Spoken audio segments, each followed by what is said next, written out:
Welcome to Influential Entrepreneurs, bringing you interviews with elite business leaders and experts, sharing tips and strategies for elevating your business to the next level. Here's your host, Mike Saunders. Hello and welcome to this episode of Influential Entrepreneurs. This is Mike Saunders, the Authority Positioning Coach. Today we have back with us Paul Castner, who's the president of C&K Healthcare Advisors, and we'll be talking about life insurance. Paul, welcome back to the program. Hey, thanks, Mike. It's glad to be back. It was a pleasure on your show last time, and I'm looking for a ton of more great questions coming from you. Yeah, and I kind of look at life insurance, and I'm sure that if someone is listening, they're kind of going, oh, good gracious, life insurance. Who wants to talk about that? But I know you've got some really unique perspectives on life insurance. So give us a little bit of insight on when you are working with a client or a new client and you're broaching this subject, where do you start in teaching and educating them about life insurance? Before we jump into, what's the right plan and all that, where do you start to kind of, gauge what do they have, what do they need, and kind of educating them on life insurance as a whole? Sure. So some of that, Mike, comes down to what's important to them. And most of the time, what you're finding out is the importance of protection for family. Okay. That seems to be the biggest topic, right? We see it all the time, all over social media. The GoFundMes are started up because somebody passed away without life insurance, or a family is begging a church to help out with that.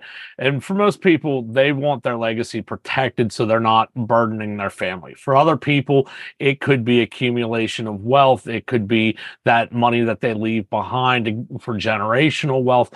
So there's a ton of different ways to approach it. But the best way, honestly, Mike, is when you meet that person and you're getting that conversation started, is always to start by listening, not by asking questions. Listen to their story. Every person I meet has a story, and they love to tell you about their story.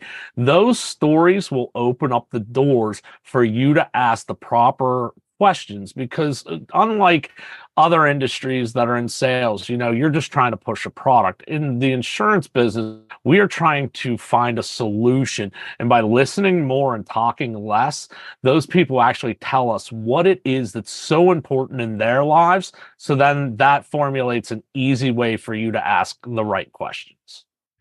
And what you just said there is so critical, and probably someone listening to this is going, well, the last guy that talked to me about my retirement or my financial products sure didn't listen to me, and I felt like I was, the square peg in the round hole. But that is so important, because you will not find one, today we're talking about life insurance, but one life insurance solution that fits every single person every single time. So listening and asking the right questions is so vital, because you're able to use that information probably with your tuned in ear. When someone says something, you're probably already formulating, okay, well, that's an opportunity to do this and this, and they don't even know where you're headed with that. But asking those questions is just so vital. That would be correct. So life insurance, what's the right kind of life insurance plan to have? Honestly, Mike, and you're going to laugh, but this is a very simple answer. Okay. And you're probably like, wow, with all the life insurance policies out there, how can this be a simple answer? But there's one correct answer. The right life insurance policy to have is the policy that is enforced on the day the good Lord takes you home. So what does that mean? Okay. With all the different kind of insurance, let's go over the pros and cons, because when you're looking at life insurance, the three biggest ones that we talk about are term life insurance, whole life insurance, and final expense insurance, or also known as burial insurance. So let's go through term life insurance, right? Again, there's pros and cons with everything. Not everything is a one person fits all. It goes around your subject. So with term life insurance, some of the pros with that are lower premiums compared to other types of insurance. It provides coverage for specific periods like 10 years, 20 years, 30 years, and it has a higher coverage amount for a lower cost. Now, on the con side of that, it does not accumulate cash value. Coverage does expire at the end of the term and needs renewed or converted into another type of plan, and premiums can increase significantly upon renewals. Now you go into the whole life insurance plans. So some of the good things, It's lifetime coverage with a guaranteed death benefit. That's a great perk. It builds cash value over the time, which can be borrowed against. And it also has fixed premiums throughout the life of the policy. But on the downside, it will have higher premiums compared to term life insurance. The cash value growth is often a little slow, and it may be substantial compared to what you're looking to try and do. But also, Mike, it's less flexible in the terms of the investment options compared to other permanent life insurance type of products. And then finally, you have final expense or burial expense insurance. Those are exactly what they say they are. They're meant just to cover, those final wishes. But there's pros and cons again. The pros, it's designed specifically to cover the funeral costs and end of life expenses. It's easier to qualify. Often no medical exams, or sometimes they have guaranteed issue policies out there for those people that can't get through some of the medical exams. And they're often smaller and more affordable premiums. They're generally anywhere from like 5,000 up to, 25 or 30,000. Well, on that downside, that lower coverage amount between 5,000 and 30,000, you're probably thinking, well, that's probably not enough life insurance, but it was meant just to cover those burial expenses and end of life expenses. It also has a high cost per dollar of coverage compared to term life, and there's no cash accumulation in value, or on some plans there might be, but it'll be very minimal.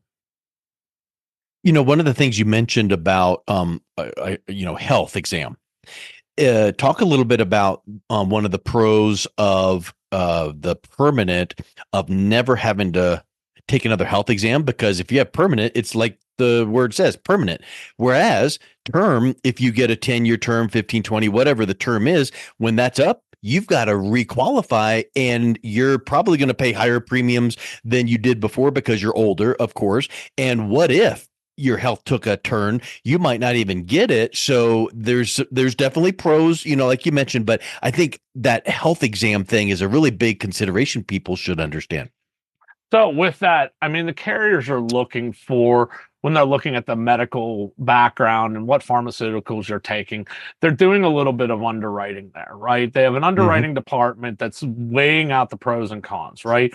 We know that life insurance is going to be paid upon the death, except for there's a couple plans out there that you can use for retirement strategies. But for the most part, it's going to be paid upon the death of that person. When they're qualifying, they're trying to make sure that the amount of the policy is equal to their current health conditions, okay? So some people with that have diabetes or COPD, maybe some chronic heart conditions, other things along those lines, it can be quite difficult when going for a permanent insurance or even on some of the final expense insurance to get qualified. They can't get past the medical underwriting, right? And there's policies out there called guaranteed issue that will help those people get into a policy. Now, generally, those come with about a 2-year return of premium. And what that means is if that person passes away inside that term, they will only get back in life insurance the premium amounts they put into it. But there are some niche carriers out there that offer a few little bells and whistles that, people who thought they couldn't get life insurance in the past are now able to access or be able to access the standard policies versus a guaranteed issue type of policy nowadays. So even in the first couple points that we're talking about here, it's really clear to me that this is not something you go Google, click, set up, done, because there's so many considerations that you need to make sure are in place. And what if you didn't pick up one of the or two of the things, and now your policy might not be as advantageous for you? So I think that's a big thing that people need to keep in mind. You see these flashing ads online like, oh, buy term for whatever, some low amount. Yeah, that might be some low amount, but you get what you pay for. So being able to make sure that you get the right plan, doing the right thing for you, I think is just a huge aha for people. Well, Mike, you pointing that out makes me think there's always these commercials, $1 million life insurance policy for $9.99 a month. Right. The chances of somebody actually being able to get into one of those policies, it's not false advertising. A lot of times I hear clients when they talk to me, they're like, what do you mean I can't get in there? Yeah, well, yeah, I saw that commercial on TV. And I said, are you trying to tell me that doesn't exist? Well, yeah, it exists. Yeah, but one person got it. out of 10 trillion applications, I'm sure. Right. The person that actually fits those demands, Mike, it's very, very narrow window. Yeah. So it's not false advertising, but working with a professional that understands the ins and outs of life insurance is going to be crucial to maximizing the proper policy. The other big thing is when working with a professional, you want to make sure that you do your due diligence on that person too, because there are people out there that will put you into a policy just to make a commission check. There's probably not anyone that would ever do that. Yeah, well, we would hope, but a good value-added consultant would listen to what your needs are and realize what your true budget is. So if you say, Paul, I think I can do $50 a month. In the back of my head, I'm going, this person can't do $50 a month. When they say, I think, they're telling me their budget's a lot lower. So I reformulate the question. I would go, hey, Mike, how much could you afford a month without changing the lifestyle you're accustomed to? That's the number that we go for. Once we know what that is, then we can find the proper plan with the maximum amount of value built off of your budget. Because when something goes wrong in their life, right, and they've got to cut their budget back, what do you think one of the first things they cut is? That life insurance policy. You know why? The thing that doesn't immediately impact their day-to-day living. Bingo. And you know what the excuse is when you talk to them later on? What do I care? I'm going to be dead anyway. Okay, but you care because it's your family. Yeah, you should care because it's the people leave behind. But I see what you're saying, and I love that question.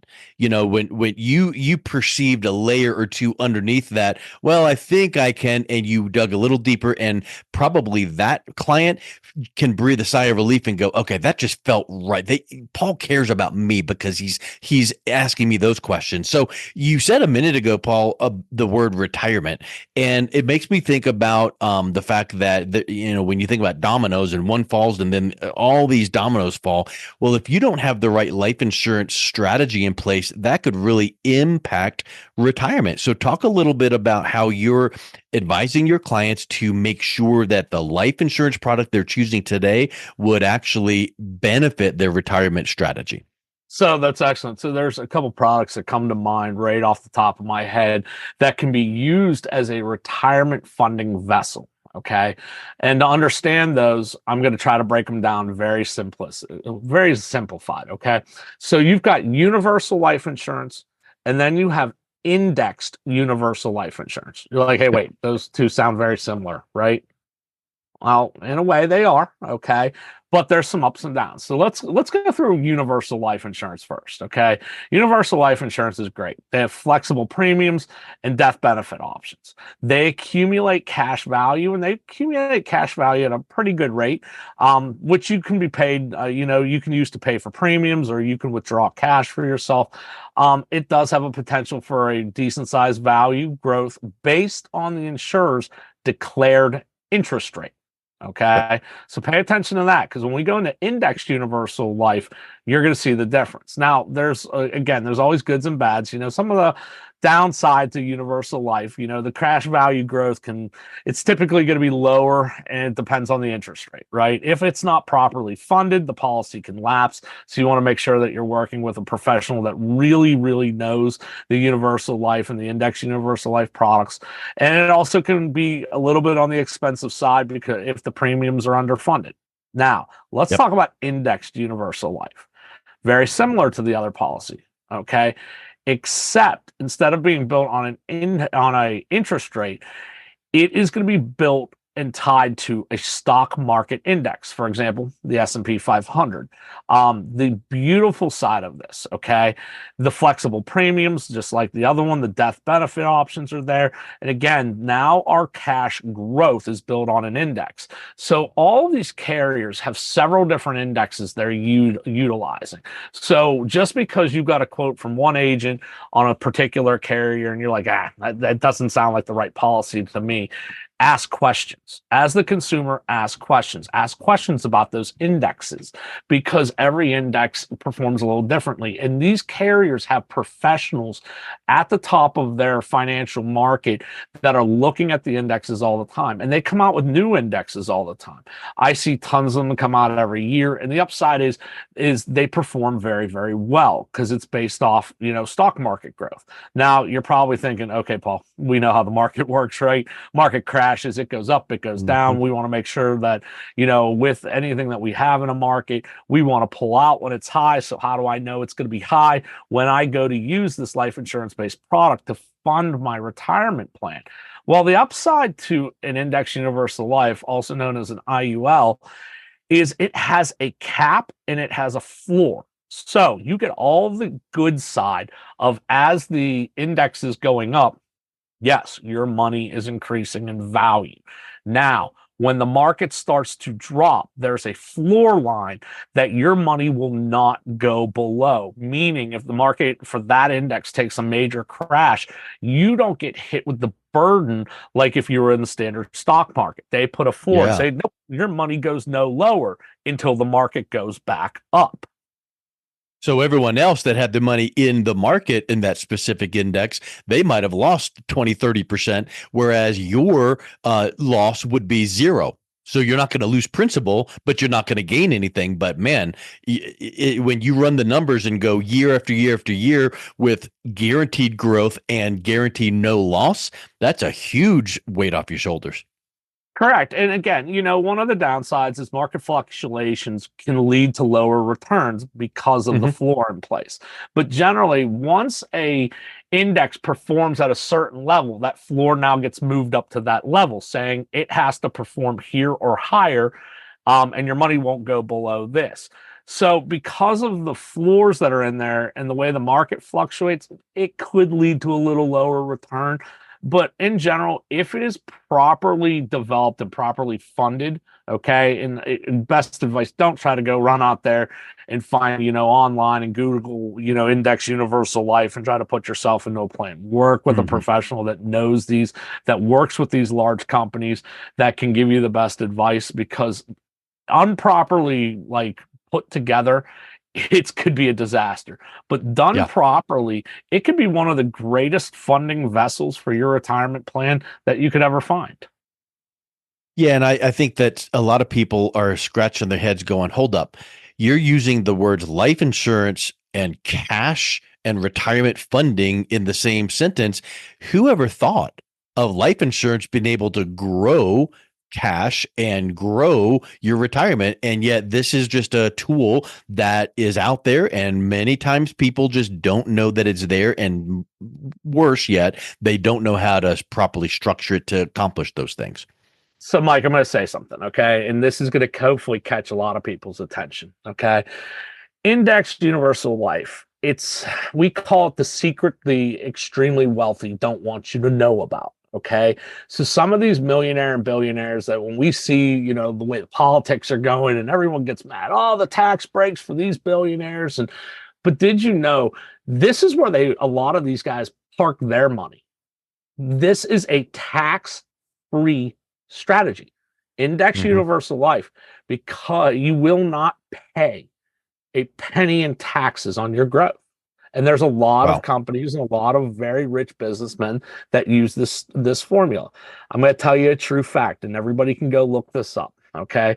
There is a major company that started one of their largest expansions due to they went in and got the cash value off their index universal life versus pulling money or going and getting a loan from a bank. I'm going to give you a clue, Mike. It's an entertainment company, okay? Could you take a guess who that was? I will not. I don't know. Okay, so I'm going to tell you, and everybody can go look this up. Disneyland was started when Walt Disney took a withdrawal from his index universal life to expand Disneyland. So basically, this might be someone going, I've never heard of this before, so it must be new and untested. This has been around for a long time if Disney started using it, right? Correct. And a lot of people don't know that. There's actually a couple Yeah. other companies out there that did the same thing. They either got their startup from that, or they expanded their business in a major way to be able to do it. But the best known story is Walt Disney when he wanted to start up Disneyland.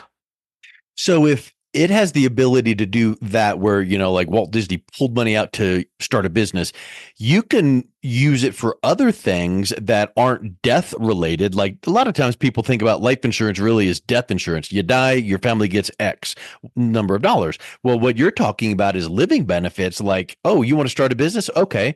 Well, what about starting or pulling money out to go buy a car or college or things like that?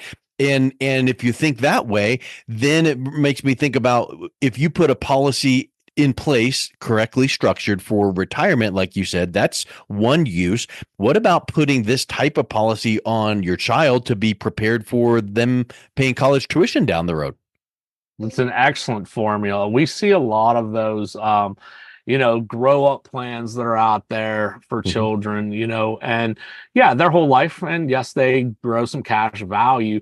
But if you were using an index universal life with the same amount in premium going in every month, the amount of money when that child hits, adulthood, whether it's to pay for college or, a down payment on their first home or whatever it is that you were helping them with, the growth off of the index universal life would outperform that whole life policy. Wow. That's pretty amazing. And I think that there's so many times people they're scratching the surface. They just think one thing and then it's like, wow, the light bulb just came on. I can use a product like this properly structured to accomplish so many different things that I never dreamt possible. But it's kind of gets back to what you said. It's not something you can figure out on your own because nobody knows everything about everything. So get with someone like yourself who can sit down, ask those right questions, listen, and then provide some options. So, Paul, if someone is listening to this going, tell me a little bit more, what's the best way that they can learn more and then also reach out and connect with you? So you can visit us at our main website, which is www.ckhealthcareadvisors.com. You can fill out a contact form that comes directly into my office, and either myself, my business partner, or one of my licensed consultants will reach out to you. They have been fully trained and backed up with all kinds of certifications when it comes down to life insurance, and probably some of the best in class out there. Awesome. Well, Paul, thank you so much for coming back on. It's been a real pleasure talking with you today. Thanks, Mike. Good talking to you again. You've been listening to Influential Entrepreneurs with Mike Saunders. To learn more about the resources mentioned on today's show or listen to past episodes, visit www.influentialentrepreneursradio.com.